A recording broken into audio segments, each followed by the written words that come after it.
വിളിക്കുന്ന ആഷിക അനീഷാണ്. എൻ്റെ പേര് ആദിദേവ്. ഞാൻ CCUP സ്കൂളിലെ 6ാം ക്ലാസ് വിദ്യാർത്ഥിയാണ്. എൻ്റെ പേര് ദക്ഷിതാർമിക സാർ. ഞാൻ CCUP സ്കൂളിലെ 7ാം ക്ലാസ് വിദ്യാർത്ഥിയാണ്. പിന്നാക്കം അഥവാ ഇന്നത്തെ നമ്മുടെ ഭാഷയിൽ പറയുകയാണെങ്കിൽ വൈദ്യുതി.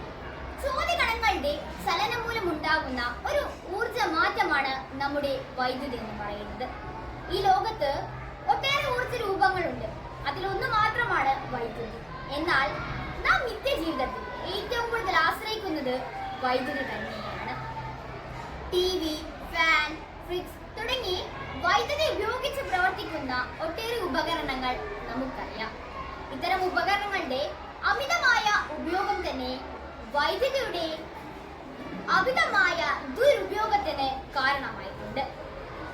ഈ മാസം കറണ്ട് ബില്ല് വളരെ കൂടുതലാണ്.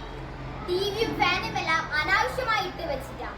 ഒരു സാധാരണ മലയാളിയെ സംബന്ധിച്ചിടത്തോളം എപ്പോഴും കേട്ടുകേൾവിയുള്ള ഒരു വാക്കു തന്നെയാണിത്. ഇന്ന് വൈദ്യുതി ഗണ്യമായി കുറഞ്ഞുകൊണ്ടിരിക്കുകയാണ്. ഭാവിയിൽ നമുക്ക് അനുഭവപ്പെടാൻ പോകുന്ന ഊർജ പ്രതിസന്ധിക്കുള്ള ഒരു ഉപാധിയാണ് ഞങ്ങൾ ഇന്നിവിടെ അവതരിപ്പിക്കുന്നത്. Electricity making from mud. നമ്മുടെ വീടുകളിൽ നമ്മൾ ഉപയോഗം കഴിഞ്ഞ ശേഷം വലിച്ചെറിയുന്ന 4 ബാറ്ററികൾ കൊണ്ട് വളരെ എളുപ്പത്തിൽ വൈദ്യുതി ഉണ്ടാക്കാം. അത് ചെളിയിൽ നിന്നും എന്നതിനെ കുറിച്ചാണ് ഞാൻ ഇന്നിവിടെ വിശദീകരിക്കാൻ പോകുന്നത്. ആദ്യം 4 ബീക്കറുകൾ എടുക്കുക. ഓരോന്നിലും കുറുക്ക് രൂപത്തിലുള്ള ചെളി നിറയ്ക്കുക. അതിനുശേഷം ഓരോ ബീക്കറിനെയും സെല്ലുകളാക്കി മാറ്റേണ്ടതുണ്ട്. അതിനുവേണ്ടി ക്ലോക്കിൽ ഉപയോഗിക്കുന്ന 4 ഉപയോഗശൂന്യമായ ബാറ്ററികൾ എടുക്കുന്നു. ആ ബാറ്ററിയിൽ നിന്നും സിങ്ക് പ്ലേറ്റും കാർബൺ തണ്ടും വേർതിരിച്ചെടുക്കുന്നു. സിങ്ക് കാഥോഡായും കാർബൺ തണ്ട് ആനോഡായും ഉപയോഗിക്കുന്നു. ആനോഡും കാഥോഡും ബീക്കറിലെടുത്ത് ചെളിയിലേക്ക് ഇറക്കി വെക്കുന്നു. അതിനുശേഷം മൾട്ടിമീറ്ററിൽ വോൾട്ടേജ് ചെക്ക് ചെയ്യുന്നു. 1 വോൾട്ടിനേക്കാൾ കൂടുതൽ കറന്റ് ഒരു ബീക്കറിലെ സെല്ലിൽ നിന്നും നമുക്ക് ലഭിക്കുന്നു.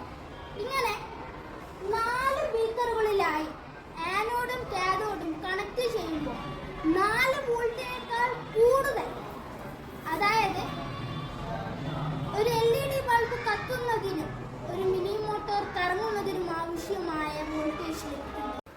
ഇന്ന് ഈ കാലഘട്ടത്തിൽ തന്നെ നമുക്ക് ചെറിയ രീതിയിൽ വൈദ്യുതക്ഷാമം അനുഭവപ്പെടാറുണ്ട്. എന്നാൽ അതിന്റെ പരിഹാരങ്ങളുമുണ്ട്. കാറ്റാടികളിൽ നിന്നും തിരമാലകളിൽ നിന്നും ഇന്ന് നാം വൈദ്യുതി ഉണ്ടാക്കുന്നു. അതുപോലെ ഒരാശയമായി ഇതും മാറട്ടെ എന്ന് ഞാൻ ആഗ്രഹിക്കുന്നു. നന്ദി.